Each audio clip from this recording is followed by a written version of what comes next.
Sejam todas bem-vindos, todas bem-vindas, bem-vindos, bem-vindes. Essa componente curricular é ensino de ginga, capoeira, corporeidade mandinga.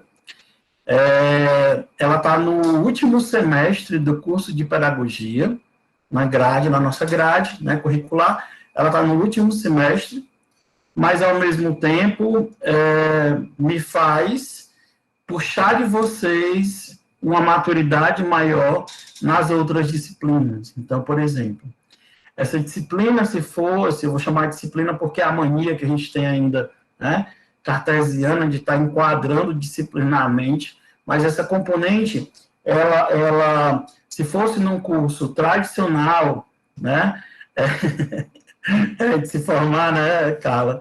Se fosse num curso de pedagogia tradicional, seria uma componente de recreação, né? De recreação. Muito parecida com a ideia da recreação escolar, a ideia da recreação como uma atividade educativa na escola.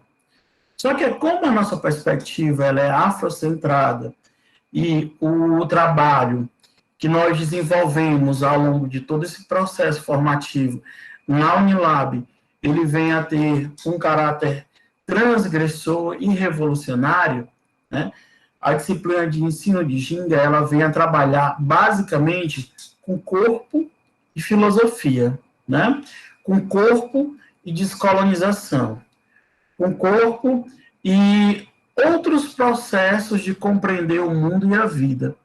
Então, é uma componente em que, para mim, desde o começo, quando eu entrei no curso, né, eu entrei realmente para trabalhar nela, foi muito desafiadora, apesar de ser o objeto do meu concurso, fundamentos teóricos e práticos das manifestações culturais africanas e afro-brasileiras, mas, ao mesmo tempo, é muito difícil quando a gente fala de descolonização sem exercer isso na vida, né, prática, sem trazer essa realidade para o nosso corpo. Então, vamos aliar a teoria com a prática. Todos os dias da minha vida, depois que eu comecei a trabalhar com essa componente, eu venho tentando descolonizar o meu corpo, né? Venho tentando descolonizar a minha mente e venho tentando provocar um processo de transgressão nessas grandes amarras da colonialidade que estão presentes aí. Gente, se perguntar, todo mundo está me vendo e me escutando bem? Alguém dá um sim aí, por favor, na Angela Jardim. Obrigado.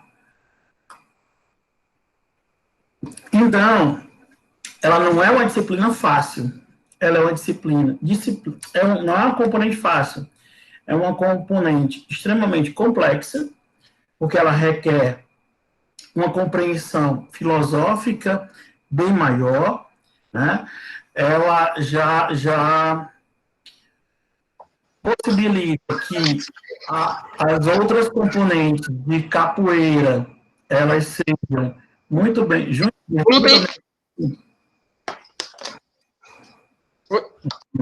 Pronto, tá aqui. Ela requer que as outras disciplinas de capoeira, manifestações culturais e samba, elas sejam muito presentes no cotidiano de vocês. Por quê? Porque é como se agora, nessa componente, nós pegássemos todos os conteúdos que vocês viram lá e trouxéssemos para dentro da nossa sala de aula, né? Para dentro da nossa sala de aula. Então, é muito interessante para a gente hoje tentar mergulhar nesse universo outra vez. Nós estamos hoje em um grande desafio planetário, que é conviver com a perspectiva da adaptação da realidade da humanidade com o novo coronavírus, né? Onde nós trabalhamos com o corpo, mas nós não podemos tocar ninguém. Diferente de outros semestres, se essa disciplina ela fosse presencial, a grande maior parte, 90% dos trabalhos, seriam trabalhos coletivamente, trabalhos em grupo, né? Pensando o quê? Pensando dinâmicas, pensando práticas educativas, pensando práticas pedagógicas, fazendo planejamento, fazendo a construção de performances em sala de aula, a partir de uma perspectiva filosófica, tanto africana quanto afro-brasileira. Então, essa componente, hoje, ela passa por um processo de adaptação que vocês podem ter olhado aí, e eu não coloquei o da componente. Ele não está disponível ainda. Está o antigo, se eu não me engano, porque eu acho que ela vai ter que ser construída muito conforme o que a gente vai tentar perceber aqui, perceber no cotidiano, né? Algo do cotidiano. Então, quando a gente chega hoje, a forma em que a gente escuta música, ela tem um outro significado, a forma com que nós sentimos a vibração do nosso corpo, ela tem um outro significado, a forma em que nós encaramos a realidade do mundo tem um outro significado, né? E nós pensamos hoje, antes de tudo, se nós devemos tocar o outro. Então, vocês já imaginaram um dia como vai ser quando a gente puder fazer isso outra vez? Ah, professor, mas aqui no Brasil está todo mundo fazendo de conta que não tem mais, né, coronavírus, que não tem mais pandemia e que a gente não precisa disso. Pois é, eu também percebo isso na minha realidade no terreiro, na minha realidade em casa, na minha realidade no meio da rua, né, na comunidade em que eu moro. Mas, ao mesmo tempo, as pessoas ainda estão morrendo, né, as pessoas ainda estão se reinfectando. Então, hoje, quando a gente vai pensar essa componente, a gente vai pensar em dois momentos. Tanto para o momento atual, do que a gente está vivendo hoje, quanto no momento pós-pandemia, em que a gente puder colocar, nós vamos trazer aqui em prática, né?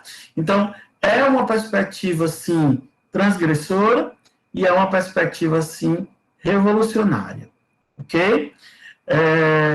A Carla colocou, é algo que extrai muito das religiões afro-brasileiras, música afoxé, o desafio é explicar a realidade. A música é uma ferramenta potente, educativa e lúdica. Sim, é sim. E aqui nós temos um tripé que ele é muito interessante, que nós vamos trabalhar, que é o cantar, o dançar e o batucar.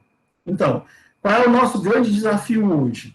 Como nós vamos fazer o desenvolvimento de práticas pedagógicas ou processos educativos em que as crianças, né, que vão ser nossos estudantes, elas vão estar tentando exercer a liberdade, né?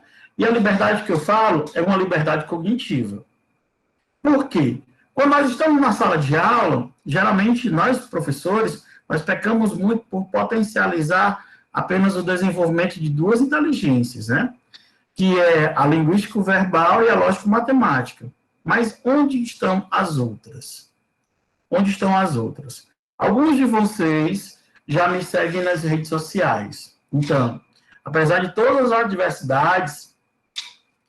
adversidades do processo, né, que nós estamos vivendo no nosso planeta, de pandemia, na minha perspectiva de isolamento, foi um processo muito produtivo. Então, eu desenvolvi muitas pesquisas com base na perspectiva do ensino de ginga, né? Uma delas, a partir das epistemologias de terreiro, é o projeto Exu nas escolas, né? Que vai ser agora uma formação de professores no projeto de extensão que foi aprovado na Unilab. Antes era só pesquisa, para a prática, no sentido de desenvolvimento de formação de professores a partir das várias áreas do conhecimento. Então, nessa ideia de estar trabalhando o corpo e a descolonização do corpo, a partir do ensino de ginga, e no caso, a partir das pesquisas que eu desenvolvi na pandemia, com a ideia do Exu nas escolas, que é um curso de formação, alguns de vocês já devem ter visto, escutado, visto alguma coisa, ou assistido alguma live que eu fiz. Eu consegui refletir bastante e nós vamos trabalhar com aulas em encontros dessa forma e aulas em encontros em que vocês vão ser convidados a assistir algumas dessas lives, que elas são nesses modelos assíncronos, né? Então, nessa perspectiva, como é que eu consigo pensar o ensino de Ginga? Como é que eu consigo pensar o ensino de Ginga? Né? Muitos de vocês fizeram a disciplina de Fundamentos Teóricos e Práticos da Capoeira e do Samba com o professor Salvo. Depois, com o professor Luiz Carlos, ou comigo mesmo, a disciplina de Manifestações Culturais, Samba, Capoeira e Manifestações Culturais. E aí, hoje, chega na disciplina de ensino de Ginga, na componente de ensino de Ginga. E a perspectiva do que nós vamos desenvolver agora é o ápice do chão da sala de aula, né? O ápice do desenvolvimento da prática pedagógica, do planejamento, da execução. E eu não vou mentir para vocês, né? Não é uma perspectiva fácil quando a gente trabalha no ambiente presencial. E no virtual eu vou ter que me adaptar muito e quebrar a cabeça para pensar como é que nós vamos também estar pensando e desenvolvendo essas práticas educativas e pedagógicas, já que existe a ideia do trabalho coletivo. Então, eu sei que no Zoom, talvez a gente comece, eu não estudei essa ferramenta ainda do Meet, mas no Zoom nós temos a possibilidade de trabalharmos com grupos virtuais em horário real. Isso eu já fiz em uma ação. Aqui no Meet eu não sei se tem essa ferramenta, eu não sei se alguém aqui já utilizou.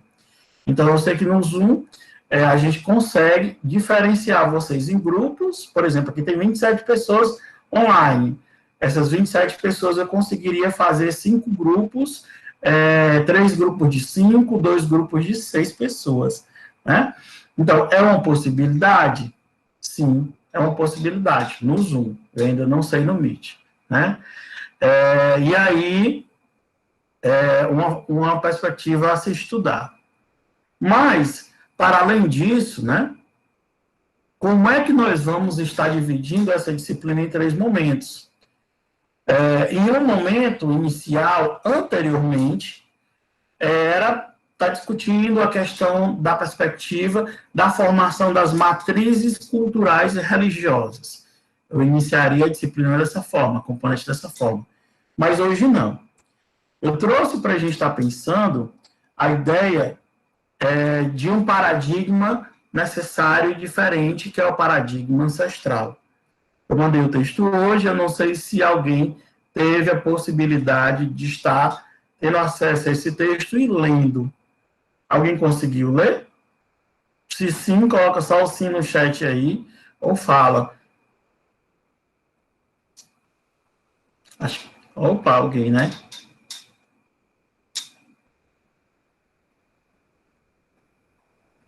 Ah, que legal.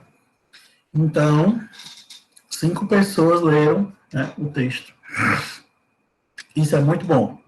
Então, 6, né? Ok. Então, quando a gente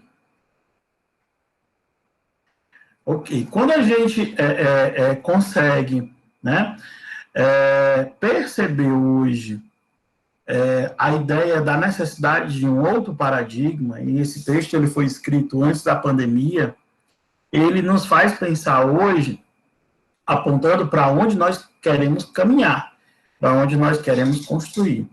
E qual a questão revolucionária hoje para o ensino de Ginga, né? Fazendo uma interconexão com o texto?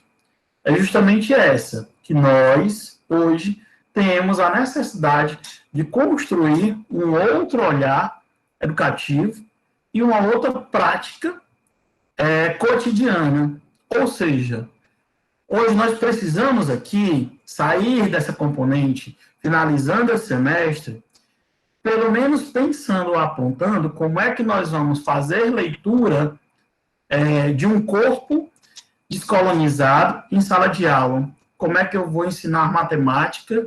Também brincando. Como é que eu vou ensinar ciências? Também brincando. como é que eu vou brincar ensinando. E como é que esse processo ele pode ser potencializador do desenvolvimento cognitivo. Já que uma das grandes dificuldades hoje é quando nós chegamos e compartilhamos, né? Compartimentalizamos, na verdade, essa é a palavra correta. Nós compartimentalizamos os conhecimentos. Então, a ideia da ginga, ela faz com que o corpo ele se movimente, com que o corpo ele se liberte. E nesse processo de libertação e aprendizagem, nós vamos perceber que o corpo ele vai ser também um dos agentes de reflexão. Reflexão que eu falo realmente não é só reação, né? É reflexão no sentido de pensamento, já que o corpo fala, né? O corpo pensa. Então, eu sempre começo essa disciplina, essa componente, vocês estão vendo como é difícil, né? A gente se descolonizar. Essa componente perguntando quem pensa? O cérebro, né? A cabeça ou o corpo? Que corpo é esse? Né? Que corpo é esse? Qual é o corpo da Dágila? Qual é o corpo da Carla? Qual é o corpo do Jean? Qual é o corpo da Érica? Como é que é o nosso corpo? Né? Como é que é o corpo da Caroline? Como é que é o corpo do Euclides? Será que esse corpo ele aprende? A gente sabe, né, com os profissionais da educação física, em que eles falam muito na ideia da memória corporal, né? A memória, nosso corpo ele tem uma memória, tem. Mas você já pensou que o nosso corpo ele também pode ter uma memória ancestral? Então a nossa perspectiva hoje é tentar romper barreiras, né, que nos fazem compartimentalizar o pensamento, a ciência, o mundo, as ideias e os nossos modos de vida. Quando nós chegamos e falamos aqui que o nosso corpo ele tem uma memória ancestral, nós estamos primeiro derrubando um paradigma, né? Nós estamos derrubando um paradigma que é o paradigma newtoniano cartesiano.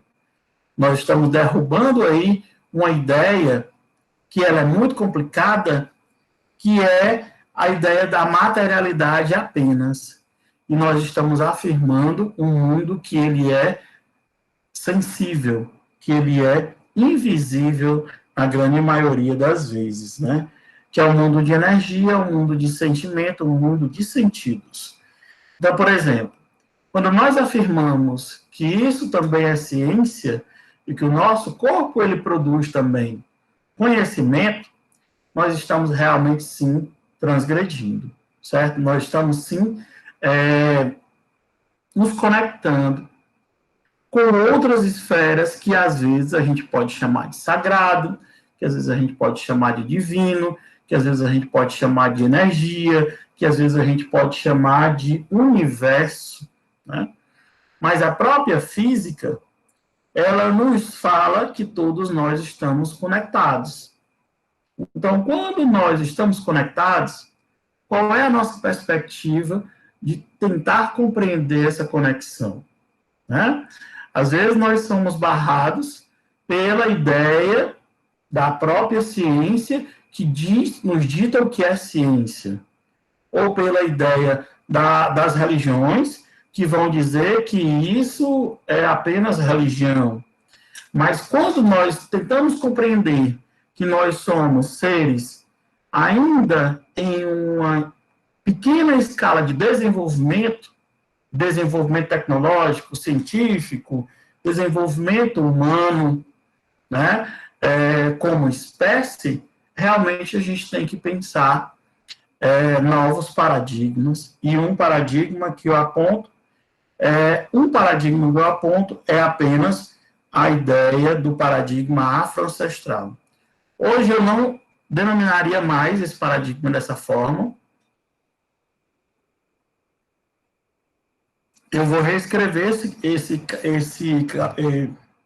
esse artigo, desculpe, para o livro Eixo nas Escolas, mas na perspectiva de dizer que nós necessitamos, sim, compreender um paradigma ancestral. Não apenas a partir da cosmovisão africana, mas a partir de vários cosmosentidos, sejam eles africanos, afro-brasileiros, indígenas, ciganos, os povos da floresta, das comunidades ribeirinhas, né? Nós precisamos entender, sim, como é que nós nos conectamos com o desenvolvimento de toda essa energia, de todo esse estado em que nós vamos denominar como alacridade, né? Alacridade, que é uma categoria que nós vamos nos apropriar mais na frente para compreender o universo de outra forma. Ou compreender o que nós vamos fazer na sala de aula como potencialização do conhecimento a partir do corpo. Tá bom? A Carla coloca ali. O meu é transgressor, desviate de luta, amo interdisciplinaridade, política, música, arte, revolução, ciência, amor e música, espiritualidade, relação híbrida entre religião, trabalho e cultura. Na verdade, eu acho que não é uma relação que ela é híbrida, é uma relação em que ela é conectada, sabe? Ela é conectada, porque quando a gente fala híbrida, a gente fala das duas, mas nós não queremos aqui separar nada. Chegou um momento na nossa vida, né? Eu acho que depois desse processo de pandemia, em que nós não podemos separar mais nada. Nós, enquanto raça humana, nós não devemos mais deixar ninguém para trás. Nós podemos dialogar, nós podemos discordar, nós podemos concordar, mas hoje tem um ponto que ele é comum. Nós precisamos avançar no sentido do desenvolvimento, né? Desenvolvimento, não evolução. Evolução é um processo muito sectário, que deixa os outros para trás, né? O mais forte vai passando por cima do mais fraco, ou matando, ou deixando, ou extirpando a outra espécie. Mas no sentido de desenvolvimento, quando a gente compreende que, a partir do processo de desenvolvimento pessoal, também posso gerar processos de desenvolvimento coletivos. Então, falo hoje aqui da ideia do amadurecimento, né, de micro-revoluções, né? Micro-revoluções que elas são importantes. Então, como é que nós vamos fazer micro-revoluções na nossa casa? Como é que nós vamos fazer micro-revoluções na nossa sala de aula? Como é que nós vamos fazer micro-revoluções nas nossas redes sociais, na nossa comunidade, nos locais onde nós estamos? Diante desse contexto, hoje, de transformação, que é uma necessidade, né, a componente curricular de ensino de ginga, capoeira, corporeidade e mandinga, vem dizer que tudo que o professor tradicional, ele condena, a gente vai trabalhar aqui. Tudo que o professor tradicional, ele reprime, é o que a gente vai trazer para o centro da nossa roda. Tudo o que a escola tradicional, ela me diz, como um padrão de certeza e fortalecimento de valores, nós vamos questionar.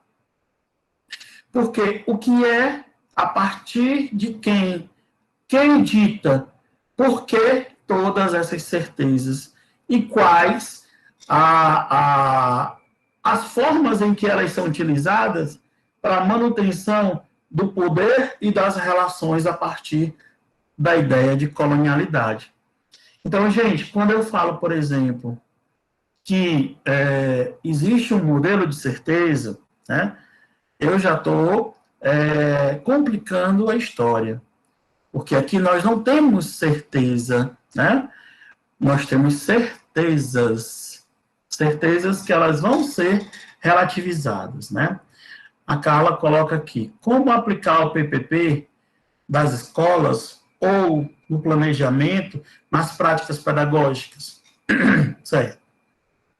Vamos chegar lá, calma, estamos no primeiro momento da componente.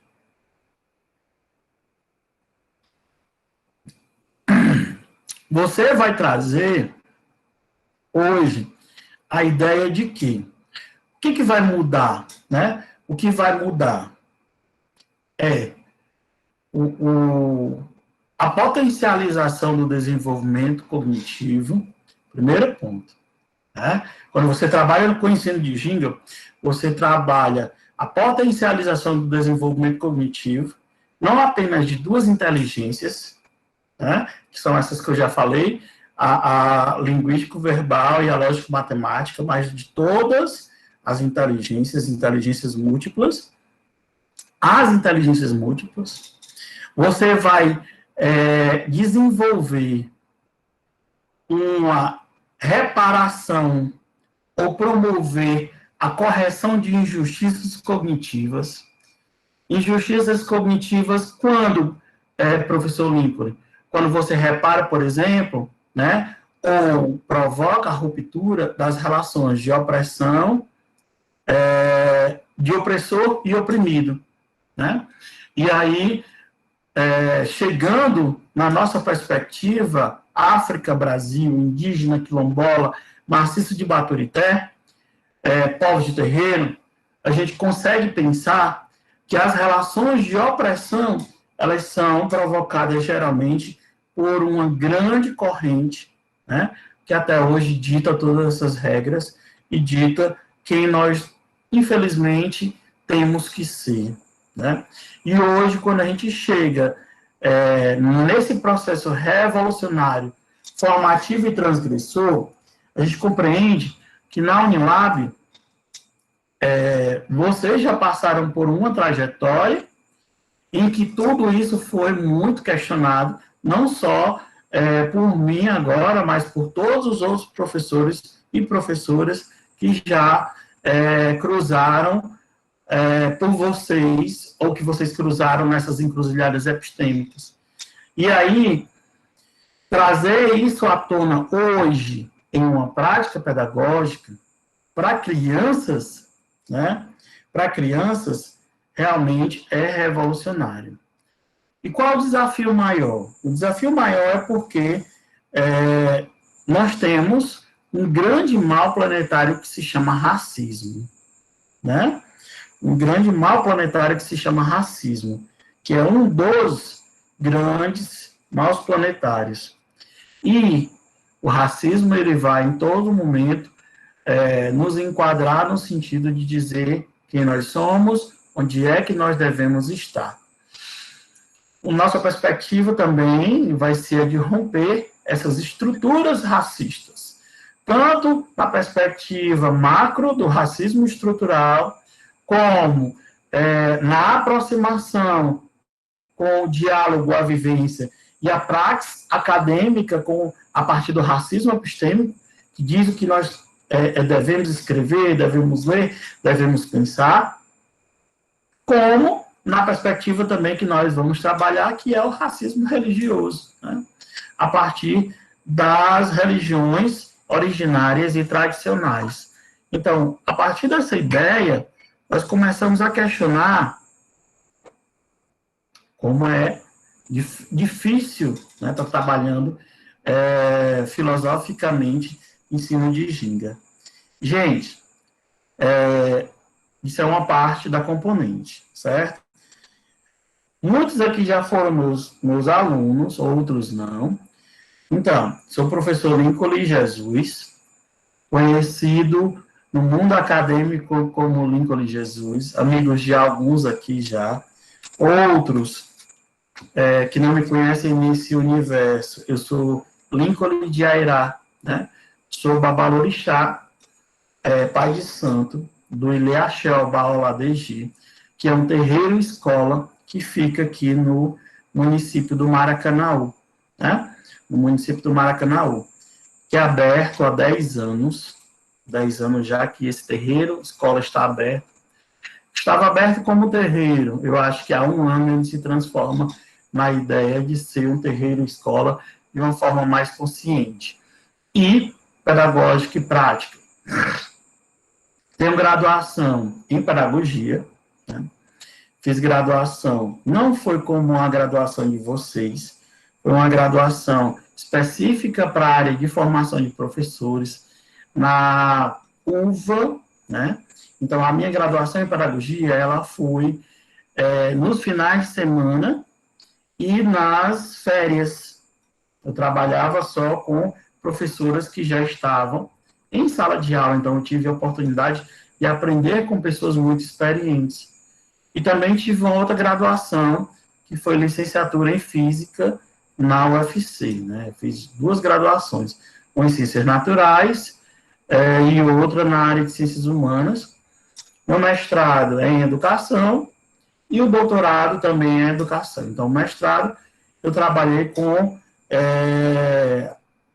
propostas de ideias para a Lei 10.639, a partir da compreensão nas relações étnico-raciais da Umbanda, né?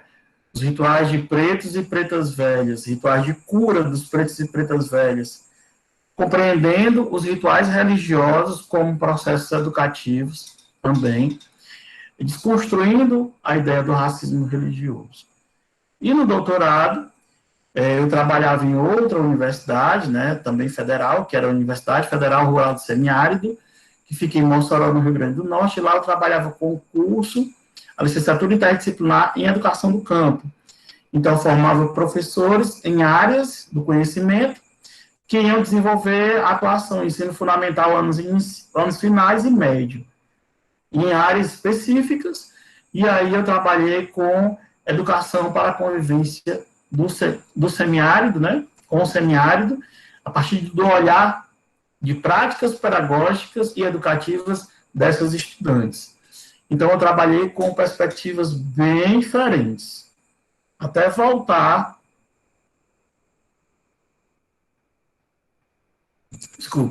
para o Ceará, eu sou cearense, e trazer essa realidade de discussão para dentro da minha vida e do terreiro, com a ideia da chegada à Unilab, né, em 2018. Então, alguns aqui já foram meus alunos em algumas componentes, mas essa disciplina, essa componente curricular, é a que realmente eu ministro todos os semestres, né, porque é um dos motivos do meu concurso.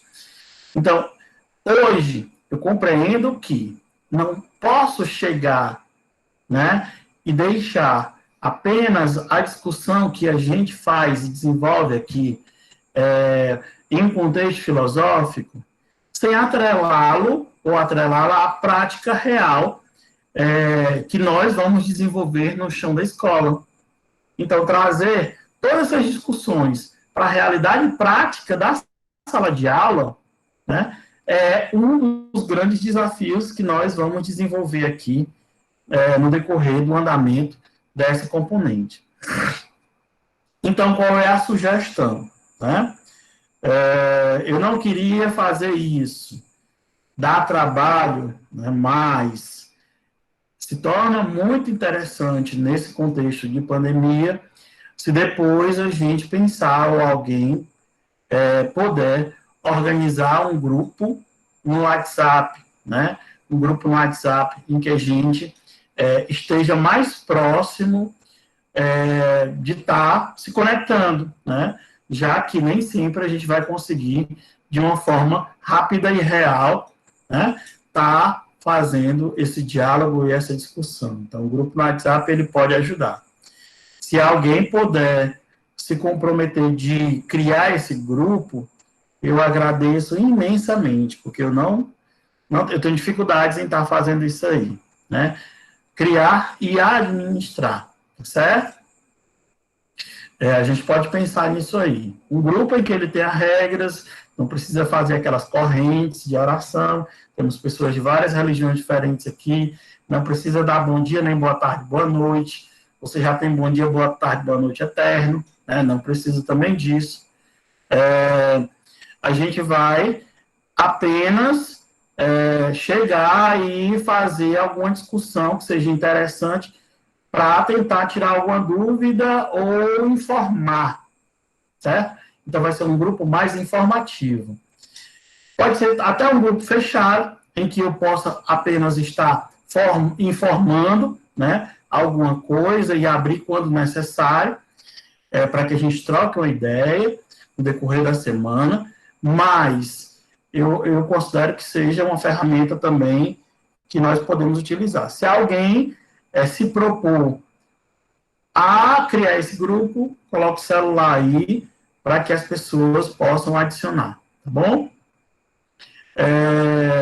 Outra coisa, quando a gente chega, né, na situação teórico-prática do ensino de Ginga, né, muita gente vai dizer assim, professor, o senhor vai trabalhar apenas com capoeira em sala de aula, aqui com a gente? Não, não é essa a ideia. A ginga, ela é um elemento performático que pode dar base para que você trabalhe a descolonização do corpo em qualquer manifestação. Em qualquer manifestação, certo? Seja ela afro-brasileira, seja ela africana, seja o samba, seja uma manifestação religiosa que você traga um conteúdo, ou um conteúdo filosófico que você possa trazer para promover todo esse processo de discussão.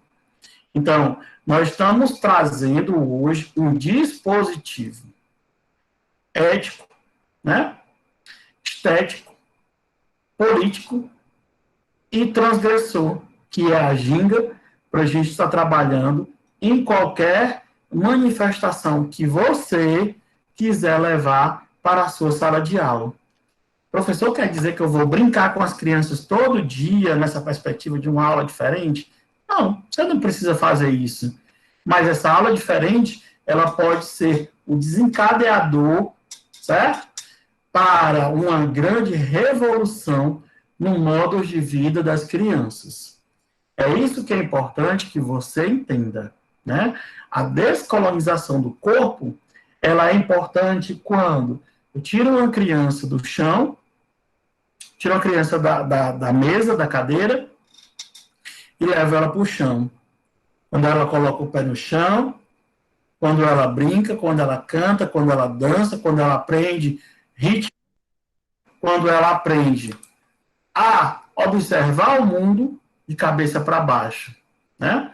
Então, observar o mundo de cabeça para baixo ou produzir o conhecimento para a gente de cabeça para baixo também é um processo transgressivo, transgressor e revolucionário.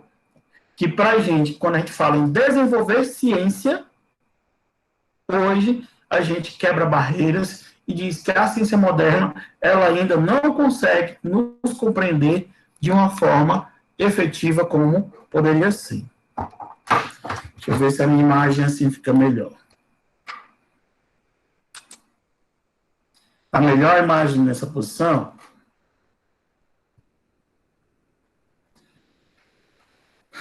Então, gente, quando a gente consegue perceber tudo isso, né, esse real significado do ensino de ginga, capoeira, corporeidade e mandinga, de que a gente fala?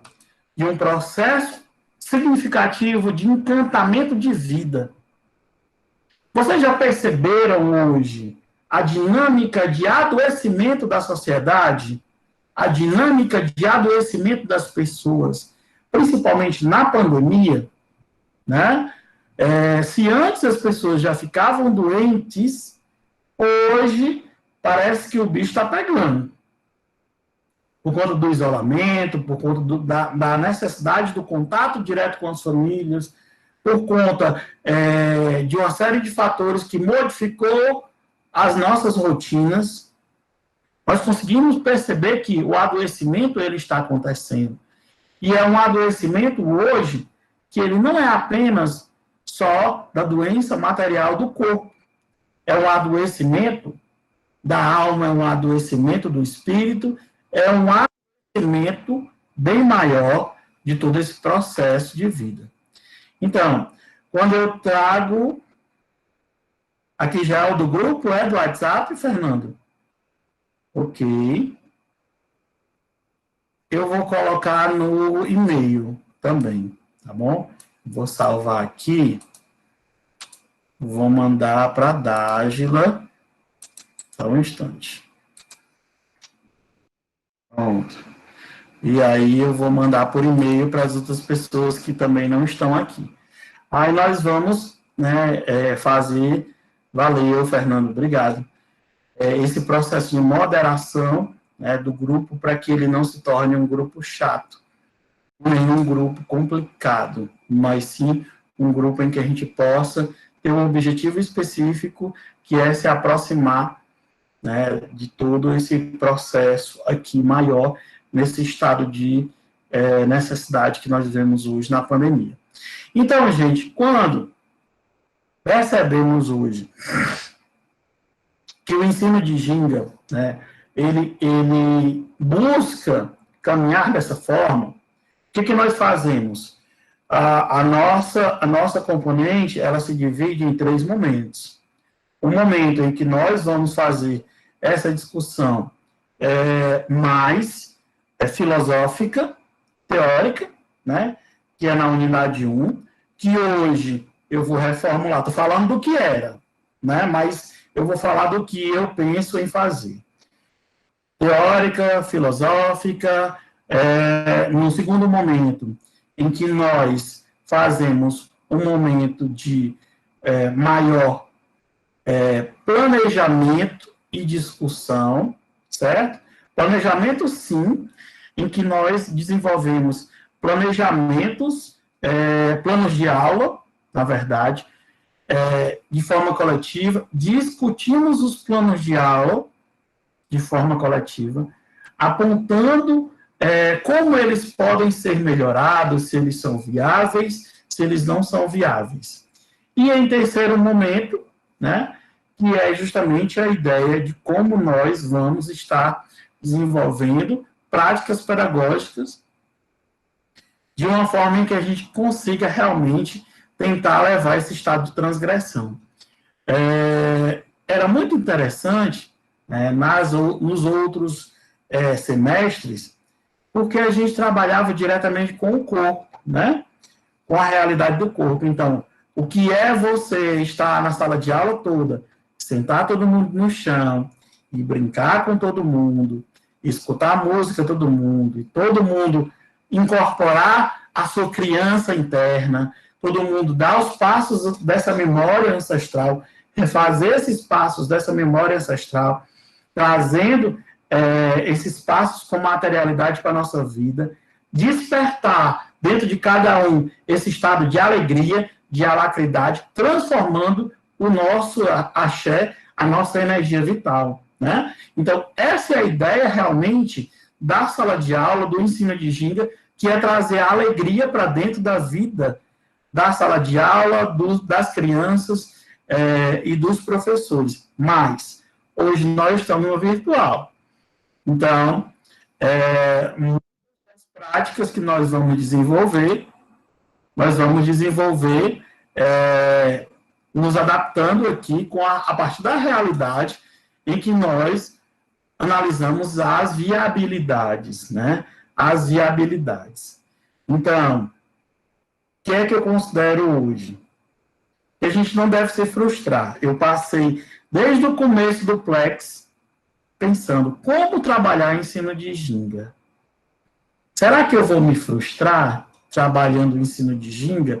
Porque eu trabalhei todos esses anos me descolonizando para tentar construir uma ideia diferente de trazer essa realidade para a sala de aula. E hoje nós estamos compartimentalizados aqui em que o Braiman está numa caixinha, a Carol está numa caixinha, a Tânia está em outra, o Fernando está em outra, o Júnior está em outro, né? Então, nós estamos nas nossas caixinhas de novo. Mas teve uma ação, sabe, que ela se mostrou muito potente, e aí eu falo na minha vida, na pandemia, é que nós, quando nós estamos conectados em pensamento, nós estamos conectados não apenas, né, no espaço físico material, mas nós estamos conectados em vibrações e mesma frequência. E é isso que nós vamos desenvolver aqui, né? estados hoje de transformação a partir da realidade em que nós nos compreendemos como sujeitos revolucionários, atores também desse processo de adaptação humana hoje. E se nós estamos aqui, é porque não podemos estar presencialmente, infelizmente. Mas, em breve, estaremos. Mas nós temos que estar aqui. Então, nós vamos nos conectar dessa forma. Então, muitos colegas estão dando aula de capoeira, né, à distância, dessa forma, praticando. Né? Muitos colegas estão criando novas metodologias de trabalho, e essas outras metodologias, essas novas metodologias, elas podem ser, sim, incorporadas no nosso momento de retorno, quando nós possamos voltar, né? E aí, a ideia hoje, sim, é continuar pensando as práticas pedagógicas. Então, há muitas pessoas aqui, a lista de participantes. Ok. Pensar práticas pedagógicas no sentido de estarmos, sim, visualizando duas questões. O hoje e o que virá pós-pandemia. Certo? Porque nós temos que trabalhar uma realidade material hoje. Hoje. Mas nós temos que trabalhar também uma realidade material com o que vem pela frente. Certo? Então, com base nisso, né, nessa subdivisão aí da nossa componente, é interessante a gente pensar, a partir do texto, Paradigma Afroancestral, reflexões iniciais de novas epistemologias a partir da cosmovisão Nagoya-Yorubá. Certo? Hoje, eu não utilizo mais esse termo cosmovisão. Por quê? Porque eu aprendi, né? Eu nunca aprendo a falar o nome dessa teórica, mas é uma professora nigeriana em que ela traz ela trabalha com a perspectiva de gênero e ela traz a ideia, né, de trabalharmos ou pensarmos os cosmosentidos e as cosmopercepções. Por que nós estamos, né, ultrapassando a perspectiva da visão? Será que nós sentimos apenas a partir do que nós vemos, né? Então, nós cheiramos, nós tocamos, nós sentimos o universo. Quem não vê? Quem não escuta? Quem não fala? Né? Como é que nós vamos hoje compreender que todos esses sentidos, eles também são significativos para as nossas práticas pedagógicas? Então, esse texto eu trouxe para vocês, né? É um texto que ele não é antigo, mas ele é um texto que, com base nas minhas pesquisas atuais, ele já é muito antigo. Ele já vai ser reescrito. Porque eu não trago apenas a perspectiva hoje mais de estar vendo o mundo, mas de estar vivendo o mundo, de estar sentindo o mundo, de estar sentindo as pessoas, de estar vendo as pessoas, né? Então, ele é um ensaio, certo? Ele é um ensaio que tem como objetivo central refletir e apontar o paradigma afro-ancestral, estabelecendo, a partir da cosmovisão africana e afro-brasileira, dois pilares fundamentais para a sua compreensão: a ancestralidade e a memória cultural afro-ancestral. Nele, trato as reflexões iniciais acerca da construção do paradigma da ancestralidade africana, que parte da minha vivência em 2 décadas no Candomblé Arqueto, da minha prática docente no curso de Pedagogia da Unilab, né? Então, preciso saber de vocês, né? O que vocês, quem lê o texto e quer contribuir com essa discussão, se quiser ligar a câmera, liga, né? Se quiser apenas falar sem ligar a câmera, fica à vontade, mas o que vocês trazem de elementos desse texto que podem ser significativos? Quem disse que leu o texto?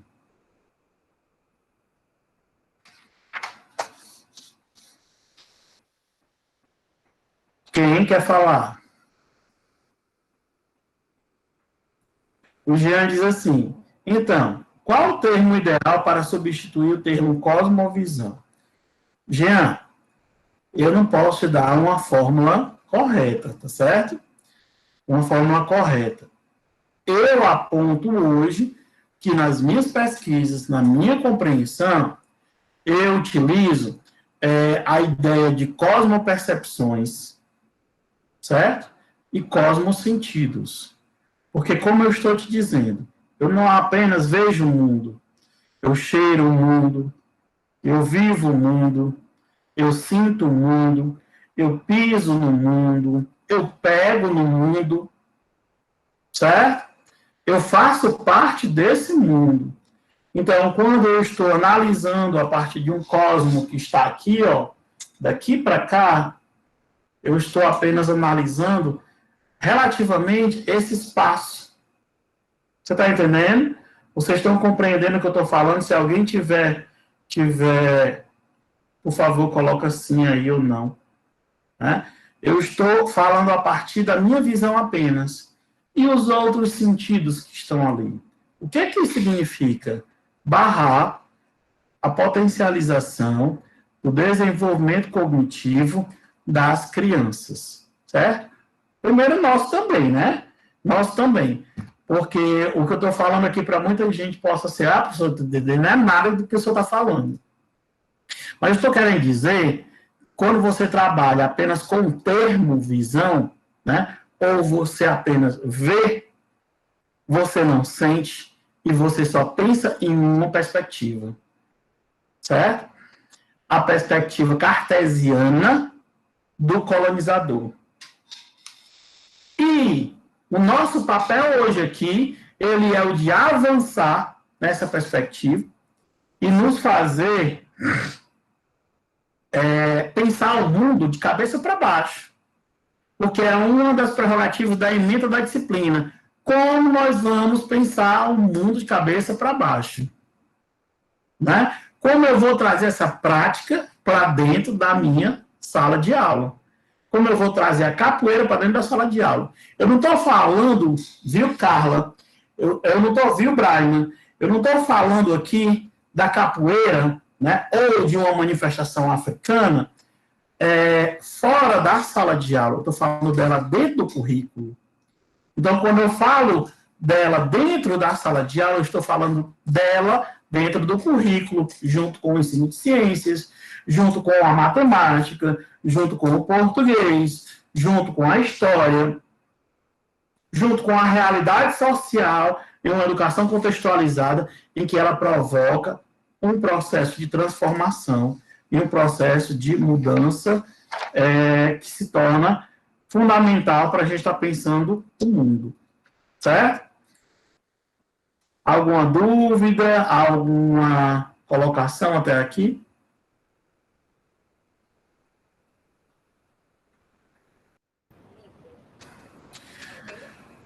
Tem 3 pontos que eu elenco, né, para tentar trazer a ideia de ancestralidade.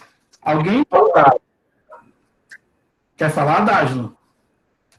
Sim, eu queria, tipo assim, eu já tive muitas componentes contigo, mas eu ainda tenho dificuldades em entender um pouco sobre a ancestralidade, porque a gente estuda muito a questão da ancestralidade no começo do curso, como ancestrais que já se foram. Mas no texto a gente vai ver que não é somente isso. E eu queria um pouco que tu explicasse sobre ancestralidade. Eu não quero terminar o meu curso de pedagogia sem saber o que é corretamente a ancestralidade, porque a gente ouve dos outros professores, mas como sendo apenas um modo de entender como eram as pessoas que já se foram. E eu queria meio que explicar sobre isso. E assim, o texto, tu perguntou sobre o que a gente achou do texto, eu achei um texto muito gostoso de se ler. Por quê? Porque Quando iniciou a componente, houve um outro texto antes da pandemia, e eu tive muitas dificuldades. E esse texto não, ele foi um texto que eu consegui ler e eu consegui compreender. Eu não sei se foi por conta das outras disciplinas que eu já tive contigo, mas que foi um texto muito bom, porque, e assim, alguns meus colegas que estão iniciando, né, que estão nesse semestre, não sei, ainda estão nesse... A gente não entende como é o curso de pedagogia, a gente pega uma cadeira de um semestre, de outro, mas, assim, a partir do momento que a gente entende sobre cada termo que aparece no texto, o texto ele se torna melhor de ser lido, melhor de ser compreendido. Eu achei ele um texto muito bom. Se a gente pudesse ser textos nesse estilo, seria bom, porque é uma linguagem que nós, acadêmicos conseguimos entender. Fora que tem termos que é utilizado no texto, lá na notinha de rodapé, a gente compreende o que é, por conta que vem a explicação. E é muito bom textos assim. O autor foi muito consciente, né? O autor foi muito consciente. Explico já. A Regina também quer falar. Regina Carla. Boa noite. Professor, se eu quiser explicar logo ela, mas assim, como ela já falou, né, é um texto muito bom, e assim, o autor do texto faz 3 reflexões, né, e a terceira reflexão foi a que me chamou bastante a atenção, quando ele diz, né, que... Só um instante. Quando ele... Na 197, certo. Que é a relação da questão da consciência entre a humanidade que vivemos no presente, a partir do aprendizado daqueles que já passaram, né? Uhum. A questão da ancestralidade, que a gente aprende muito com os nossos ancestrais, né? Eu acho que ele traz na segunda reflexão, autor. E o que me chamou bastante a atenção mesmo foi essa terceira reflexão, a questão, eu acho essa palavra muito forte, a relação de consciência entre a humanidade, trazendo para os dias atuais, né, para a nossa vivência, para o nosso cenário de pandemia, né, a gente vê que essa questão da consciência não existe muito, né, não está existindo muito. Isso. Quando você concluiu, meu bem? Sim. Pronto. Eu agradeço, né, as considerações, já deixo mais alguém falar, mas realmente, Dágila, essa é um dos grandes fatores que me fez construir esse texto, foi porque as pessoas elas só falam de ancestralidade na perspectiva dos antepassados. Tá entendendo? E não é só isso. Ancestralidade, são os meus parentes que já morreram. Ancestralidade não é só isso. Ancestralidade não é só os meus parentes que já passaram por aqui e abriram um caminho para que eu esteja aqui hoje. E aí, tem 3 pontos, né? Como a Regina Carla coloca, 3 pontos que eu destaco. Hoje eu destacaria mais, mas eu vou me prender aqui ao texto. Na página 196, eu digo assim, primeiro, é a ideia inicial que me foi passada pelos mais velhos por muitos anos. Isso aqui é a minha vivência no Candomblé, viu, gente? A minha vivência na compreensão de ancestralidade que eu compreendo e vivencio cotidianamente.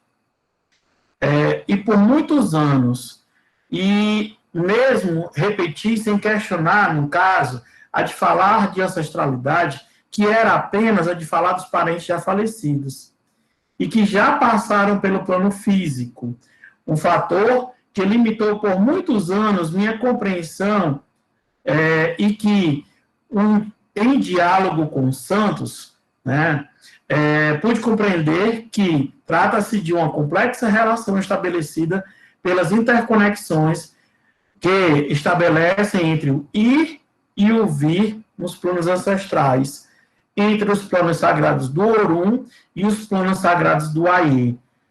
Assim seja considerado necessário por eles, ou seja, convidados por nós. Os nossos ancestrais, os orixás e os invisíveis podem transitar pelos 9 planos espirituais e pelo plano material, caso seja permitido ou seja seu desejo. Imagine aqui uma coisa, né? Eu estou falando de cosmovisão. Então, eu estou percebendo aqui uma visão de mundo, né? Uma visão de mundo. A visão de mundo que eu trago no texto é a Nagô-Yorubá. A civilização Nagô-Yorubá, que tem 10.063 anos, que vai fazer agora 10.063 anos, diferente da nossa ocidental, que tem 2021 anos, né? Ela traz a ideia de plano físico e planos espirituais. Nessa ideia de planos físicos e planos espirituais, quando a gente... Fernando, professor, não consigo encontrar o texto. O texto ele está acessível pelo e-mail, ou quando você entra na sua tela de cigarro, se você vê umas mensagenzinhas que tem do lado, né, direito, Fernando, e clicar naquelas mensagens, você tenta baixar o texto ali, tá certo? Você clica lá, abre a tela grande e você vai conseguir baixar o texto. Então, aqui, quando eu consigo perceber que eu tenho um plano físico e planos espirituais, essa é a perspectiva Nagô-Yorubá de ver o mundo, né? De analisar o mundo a partir dessa cosmologia que é deles.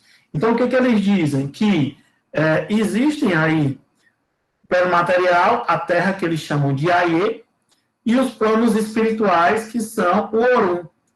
Então, diante da nossa perspectiva judaico-cristã aqui no Brasil, né, que nós todos fomos educados aqui no Brasil, eu também fui, hoje não estou mais nela, a gente compreende a cosmovisão judaico-cristã como terra, céu, se você tem boas ações, inferno, se você tem más ações, né?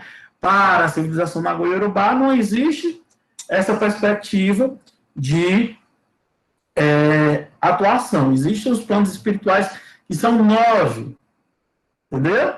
Então, imagine só, 9 céus, 9 infernos, certo? Só para você pensar. Não tem essa perspectiva de céu e inferno.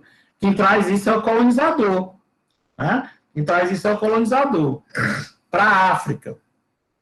Então, os nossos ancestrais, quando eles vão, né, para o Orum, que são os planos físicos, eles podem retornar, né? Todo mundo já escutou a história da alma penada, todo mundo já escutou a história do vulto, todo mundo já viu alguém. O que isso significa? São as suas outras inteligências percebendo o mundo, se conectando com o mundo, né? Quando você vê o que o que outras pessoas não veem, você tem uma sensibilidade que é maior, que é uma outra inteligência que foi desenvolvida. Ou não, ou pode ser ainda desenvolvida. Quando nós compreendemos, né, esse mundo a partir desse olhar, nós, em determinados momentos, nós temos a ideia, né, a partir dessa compreensão aqui, que os nossos ancestrais eles vão, mas que eles também vêm. Eles voltam quando necessário. Quando eles são convidados a voltar, tipo agora, né? Dia 2 de novembro, dia de finados. Nós convidamos os nossos ancestrais a voltar para o plano físico, para revisitar, para o reencontro, quando nós fazemos toda essa manifestação em relação à perspectiva da morte. Isso também tem um caráter educativo aqui no Brasil. Nas outras civilizações, nós também vamos encontrar isso, né? E os rituais religiosos de várias religiões, o candomblé, a umbanda e religiões africanas, indígenas, elas vão sim invocar os seus ancestrais, assim seja necessário ou assim eles queiram, né, estar desenvolvendo essas práticas. Então, nessa ideia, a gente compreende que não é a história de morreu, acabou, foi embora e nunca mais voltou. Isso é em uma perspectiva de vida. Existem outras que falam de outros caminhos, né? A segunda relação que nos leva a compreender a ancestralidade, né, é a ideia que eu digo aqui na página 196, né, que é a relação de respeito para com a natureza, e em específico a terra, pois nela estão depositados nossos ancestrais e delas retiramos nossos alimentos, promovendo a nutrição alimentar das populações. Mas minha análise vai para além desse contexto, pois compreendo a dimensão energética do axé que emana da terra. Quando você se conecta com o espaço sagrado da terra, terra que eu falo não é só o solo, não. É o planeta Terra, né? Eu estou dizendo que esse planeta grande, ele não é desconectado. Eu estou dizendo que você, quando morre, né, ou os nossos parentes falecidos, quando eles vão para o Orum, para os planos espirituais, eles são depositados na Terra, né? No Aie, na Terra mesmo. E aí, quando eles vão fazer parte desse grande sistema, eles vão se integrar a esse grande sistema. E pisando nesse grande sistema, pisando e sentindo e vivendo e extraindo a energia e a vida da Terra, é que eu compreendo o respeito que eu tenho a ela. Então, qual é, Dágila, o respeito, qual é, Braiman, o respeito que nós temos em relação ao nosso planeta Terra? Isso também é ancestralidade. É da terra que nós retiramos a nossa vida, o nosso sustento. É nesse planeta que nós temos, todos nós, separados hoje fisicamente, mas que nós temos uma casa só, né? E essa casa, ela nos proporciona a renovação de uma grande integração de axé, de força vital, de emanação de energia. Então, é muito importante hoje, quando eu trago aqui, ó, acho que é o segundo parágrafo, né? E no meio do segundo parágrafo, lá pela quinta linha, trato agora, em específico, da retroalimentação da energia vital no ato de cantar, dançar e batucar as religiões de matriz africana e afro-brasileiras, compreendendo que, quando os orixás vêm à terra, o corpo do iniciado, divinizado no ritual de iniciação, energiza-se através desse processo de interconexão, revigorando o seu axé. Aí, professor, traduza isso para a minha língua, para a minha realidade. O que você faz para renovar o seu axé e entender que você está conectado com esse espaço maior, a Terra, o planeta Terra? O que você faz para compreender tudo isso, né? Para compreender tudo isso, para transformar isso em uma ação prática pedagógica ou prática educativa. Porque você está hoje educando ou pensando em uma perspectiva educativa, porque o que nós estamos fazendo aqui na Terra não está dando certo. O que nós estamos fazendo na nossa realidade não está dando certo. Exemplo prático disso. Hoje o nosso presidente disse: o Brasil está quebrado, nada está dando certo. Né? Ou uma coisinha desse jeito. Se você abrir o Instagram, o Facebook, você vai ver mais uma pérola dele hoje. Por que não está dando certo? Por que não está dando certo? Né?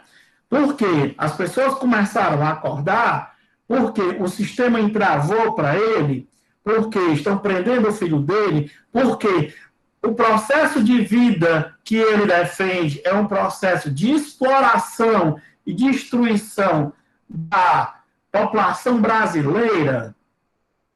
Entendeu?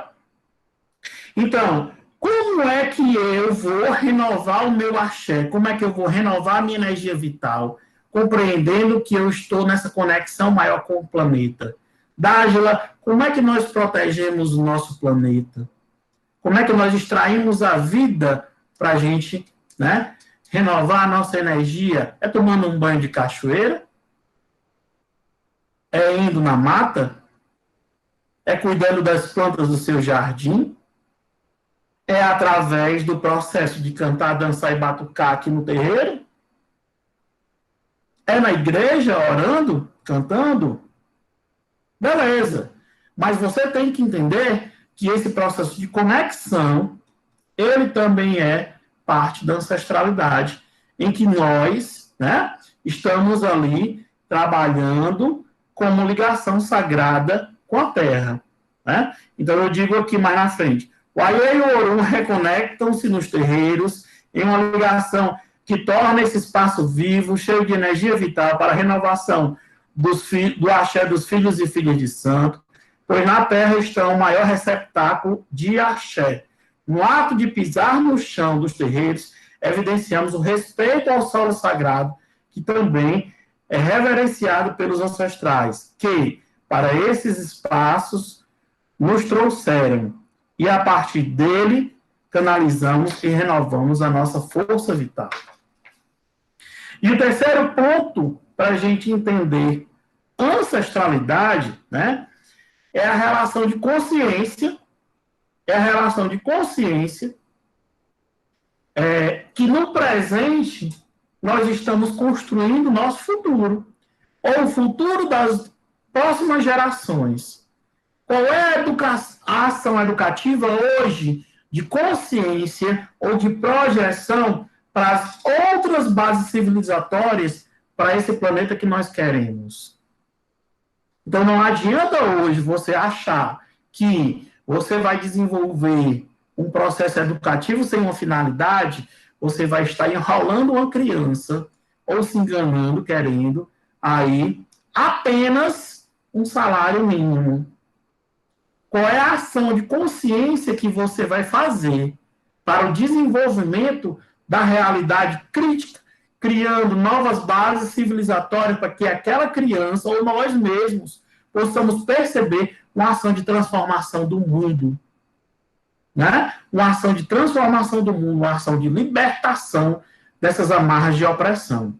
Então, quando a gente tenta compreender isso aí, eu vou mais além. Tem um Itã, que é uma lenda, né, que está aqui na página 197. Alguém pode ler para mim, por favor, essa referência do Beniste?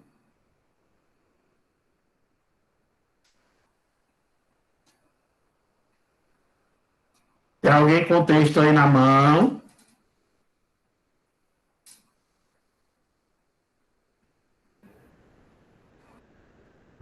Essa parte Sim, revela 190. Isso, essa parte aí. Revelam que, após a modelagem, cada futura pessoa do Orixalá é convocado a Jalá, com a tarefa de fornecer o Ori. Cada ancestral cede as substâncias necessárias para aperfeiçoar a forma das cabeças. Essas substâncias são denominadas Okifori, que passam a acompanhar a pessoa todo o tempo de sua existência, sendo merecedoras de respeito e culto. Mas a Jalá, mesmo sendo orixá, tem suas deficiências. É esquecido e descuidado, e nem sempre as cabeças que faz saem boas. O resultado é que a maioria das pessoas que escolhem por si mesmas as cabeças, sem recorrerem a Jalá, acabam escolhendo cabeças ruins e imprestáveis. A interpretação para este fato refere-se ao produto final, que é o homem, que terá uma tarefa árdua e bem complicada para enfrentar quando chegar à Terra. Em razão disso, Olodumaré ordena sempre a Orumilá para ensinar os seres humanos a restabelecerem o ponto de equilíbrio necessário em suas cabeças. Assim, nasceram os ritos de Bori, sempre determinados por Orumilá através dos sistemas divinatórios. Ok, então você imagina o seguinte, né? Que para a perspectiva de mundo, ou a cosmovisão, na verdade, na Goiorubá, nós só pisamos aqui na Terra quando todos os nossos planos já estão traçados. Todos os caminhos estão traçados, né? Aí você vai dizer assim, aí a gente entra na questão livre-arbítrio e tudo mais, né? Mas isso aqui é uma mitologia, tá, gente? Isso aqui é uma mitologia, certo? E aí, quando a gente chega e compreende que todos os planos estão traçados, todos os planos foram traçados com a contribuição de todos os nossos ancestrais que também estavam no plano espiritual com a gente, né? Segundo a perspectiva Nagoya-Yorubá. Então, quando eu falo em ancestralidade, o que vocês associam a uma realidade material corporal? Imagine, todas as informações dos nossos ancestrais estão com a gente. Através de quê? Se a gente for fazer uma associação com a realidade material, nós estamos com as informações genéticas dos nossos ancestrais. Certo? Nós estamos com todas as informações genéticas dos nossos avós, dos nossos bisavós, dos nossos tataravós. E aí vai. Desde o começo. Todas elas estão no nosso corpo. Certo? Espiritualmente, aqui, para essa perspectiva, né, de cosmovisão, que é a Nagoya-Yorubá, eles dizem que os ancestrais contribuem para fortalecer o meu caminho de projeção do que eu tenho que trilhar, do que eu posso potencializar. E toda vida, quem faz parte das religiões de matriz africana, que precisa se organizar, ou seja, reestruturar esses planos, vai fazer um bori, né? Que é um ritual específico para o ori, para a cabeça. Então, nós não estamos preocupados apenas com o que nós vamos construir como planeta. Nós estamos preocupados apenas com o que nós vamos construir como gerações que descendem das nossas, mas vão ser uma projeção do futuro. Então, a ancestralidade ela está completamente interconectada com a vida que vai ser criada. Ou seja, o meu presente, ele é uma projeção do futuro. A minha construção epistemológica hoje, ela vai ditar quem vocês vão ser. Ah, professor, pode ser que sim? Pode. Todos os meus estudantes que vão passar pela minha sala de aula vão ser influenciadas por essas teorias. Como é que a gente constrói um futuro dessa forma? Como é que a gente constrói um futuro, né, em África, nas comunidades quilombolas, indígenas, no maciço de Baturité, para as crianças das comunidades do semiárido, que vão ser educadas por vocês, mas que, ao mesmo tempo, vão ver o mundo de outras formas. Isso é ancestralidade? Isso é uma perspectiva ancestral, sim. Certo? Então, nós estamos hoje despertando consciência. E uma outra ideia que eu trago para esse artigo é a ideia da memória, né? A memória cultural afro-ancestral, ou memória cultural ancestral, que é a memória corporal. Aquela memória que diz assim, eu lembro desse cheiro, eu já estive aqui, né? Eu já estive aqui. Essa memória não está presa em uma ideia de tempo. De jeito nenhum. O seu corpo, ele vai se expandir.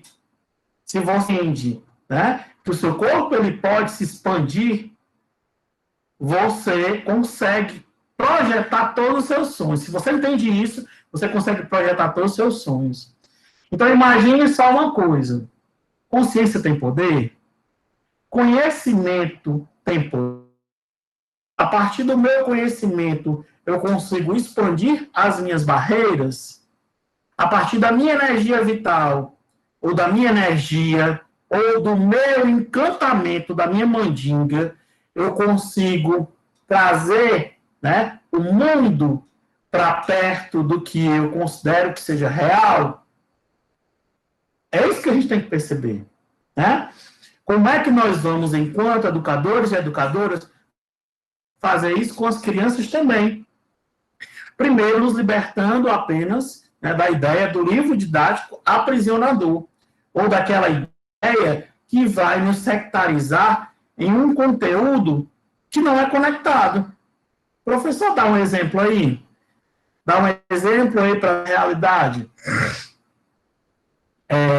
Quem está em Barreira, no Master de Baturité, quais são os animais do semiárido? Eu falo muito isso nas minhas aulas. Quais são os animais do semiárido? Você sabe? Você sabe quais são os animais do semiárido? Porque uma criança hoje, para conhecer uma galinha, um capote, um preá, um tejo, um pato, né? Um assabiá, é mais fácil ela ver na internet, né? Nem todas vão ter mais as vivências que nós tivemos. Por quê? Mas ela conhece livremente o leão, o tigre, né? O elefante, a girafa, certo? Animais que eles não fazem parte do nosso contexto local. De jeito nenhum. A história da realidade das nossas comunidades, ela está dentro da sala de aula. A história dos mestres do conhecimento, elas estão dentro da sala de aula, né? Da nossa sala de aula. A história das rezadeiras, das benzedeiras, das raizeiras, das parteiras, dos mestres de capoeira, dos griots, dos nossos mais velhos, elas estão dentro da sala de aula? Não, professor. É por isso que o filho de agricultor, ele não quer mais ser agricultor. É por isso que o filho do pescador, ele não quer mais ser pescador. É por isso que o filho daquele homem que criava animais, do agricultor, ele não vai querer mais criar. Ah, professor, quer dizer que eu tenho que repetir a mesma coisa do meu pai? Não, você não precisa não repetir a mesma coisa do seu pai. Mas você não precisa também ter vergonha de quem é o seu pai e do que ele fez. E nem da raiz, né? Da sua base ancestral, de onde você vem. Então, nessa perspectiva, a gente traz a confluência de ideias para a ideia maior dessa aula de hoje, para além da apresentação, que é o paradigma ancestral. Colocações, por gentileza, para finalizarmos.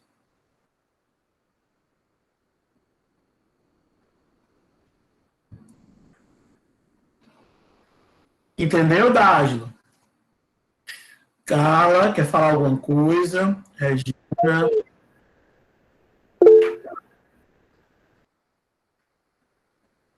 Carla diz: o povo sem história é como uma árvore sem raízes.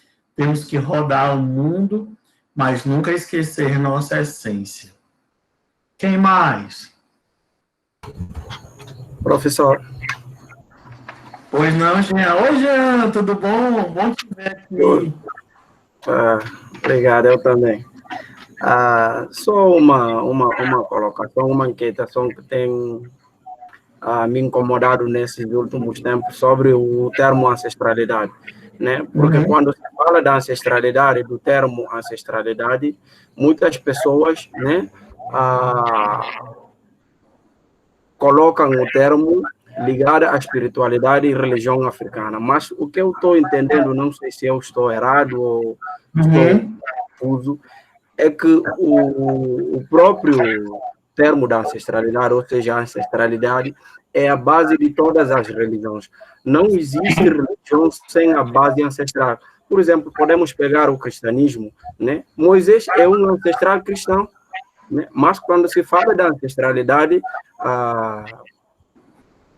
em muitos dos casos, né, nos colocam, ou seja, nos ligam diretamente o termo às espiritualidades africanas. É só essa questão que eu queria levantar. E gostaria que você fizesse também um comentário a respeito do que eu acabei de falar. Pronto, por isso, Jean, é que eu te disse que a minha compreensão hoje de ancestralidade, ela não é mais abarcada apenas em um paradigma na perspectiva africana, entendeu? Mas sim um paradigma ancestral no sentido amplo, que vai para além da ideia de grupos e civilizações, mas no contexto da humanidade. Por quê? Porque, por exemplo, aqui, se eu falar afro-ancestral, eu não estou incluindo afro-brasileiro, ou os indígenas, ou os ciganos, certo? E os outros grupos étnicos, ou os outros povos e civilizações. Então, é justamente essa perspectiva. Quando eu digo em uma perspectiva ancestral, eu não estou desvinculando, aqui eu dei apenas ideias no texto, mas eu não estou desvinculando esses três grandes pilares. Que, primeiro, são aqueles que já passaram e abriram o caminho para a gente hoje. A realidade que eu estou vivendo hoje na Terra e como eu estou cuidando da Terra e a realidade de construção de um presente pensando em novas bases civilizatórias nas próximas gerações e no futuro. Então, essas três ideias me sustentam, né, na perspectiva do que vem a ser ancestralidade, que é para além da perspectiva africana, mas hoje foi pelo caminho da ancestralidade africana que a gente conseguiu chegar nessa compreensão maior, né? Nessa compreensão maior. Por que eu estou te dizendo isso? Porque a minha perspectiva era construir um livro falando apenas do paradigma afro-ancestral. Aí eu disse, não tem como. E os indígenas? E os ciganos? E a ancestralidade, por exemplo, dos povos da floresta, né? Porque aqui nós temos os povos da floresta. E a ancestralidade, por exemplo, Jean, dos povos das águas. A ancestralidade dos povos de terreiro, que tem várias denominações, né, de vários grupos étnicos africanos, afro-indígenas, que se fundiram aqui, se ressignificaram e moldaram esses povos, que são os povos de terreiro. Os povos do semiárido, né? Então, nós, hoje, temos que avançar no sentido de compreender que o futuro, para construir um futuro, para construir um novo paradigma, nós temos que olhar para a ancestralidade, né? E aí aquela ideia realmente, né, que não é só o clipe da Beyoncé, né, que ela fala, o futuro é ancestral? Não. Somos todos nós que estamos pesquisando tecnologias a partir da base ancestral que dizemos, nós precisamos remodelar o presente de forma urgente para criar novas bases civilizatórias para o futuro. Então, quando a gente pensa hoje que a educação está falida, porque ela não possibilita a interconexão dialógica, ela não possibilita um processo de descolonização dos corpos e das mentes, ela não investe hoje no reposicionamento cognitivo, né, dos nossos ancestrais. Quando eu percebi isso tudo, né, foi o que eu fiz. Eu criei o curso Exu nas Escolas. E aí essa ideia do Exu nas Escolas, ela realmente vem a ser intrigante, revolucionária, louca. Vem. Mas eu digo que Exu tem que ficar na porta da escola para que o nosso conhecimento ancestral ele entre dentro da sala de aula. E essa estratégia ela é muito bem montada de uma forma em que ela não é pensada de forma nenhuma em um contexto proselitista. Mas ela é pensada, sim, em um contexto de reposicionamento epistemológico para que a gente possa hoje dizer, olha, tá vendo esse sapatinho de couro que você utiliza? Os meus ancestrais africanos, eles já faziam há milhares de anos assim, bem antes dessa técnica chegar na Europa. porque os europeus aprenderam com a gente. Então, nós estamos fazendo o processo inverso da apropriação cultural que eles fizeram. Ou seja, nós estamos fazendo a reeducação, né? O processo de reeducação ancestral. Mais alguma colocação?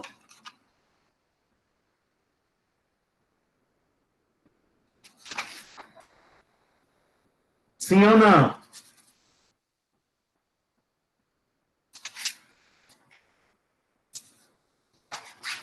Todo mundo querendo desligar a câmera, né?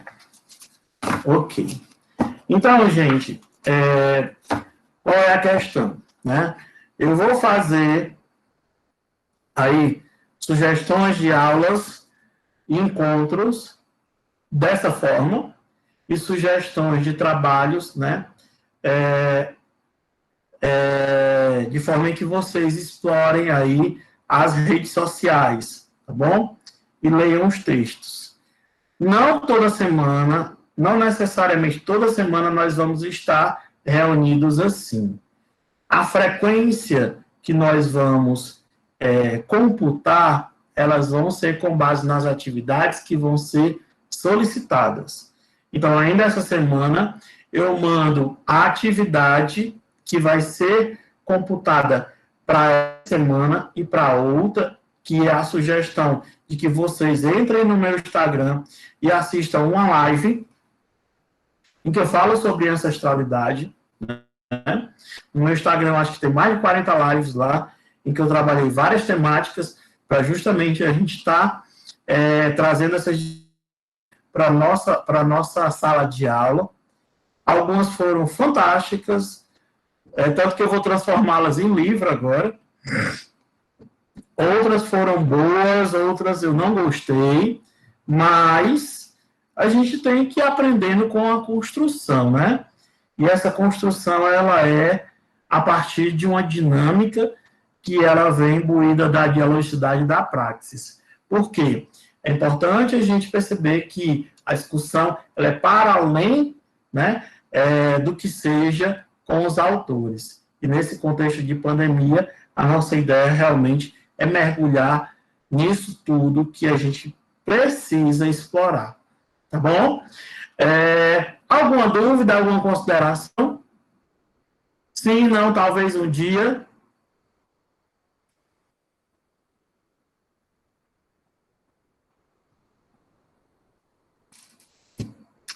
Em cala consente, né? Então, já está aí o grupo de discussão no WhatsApp, né, Fernando? Fernando criou.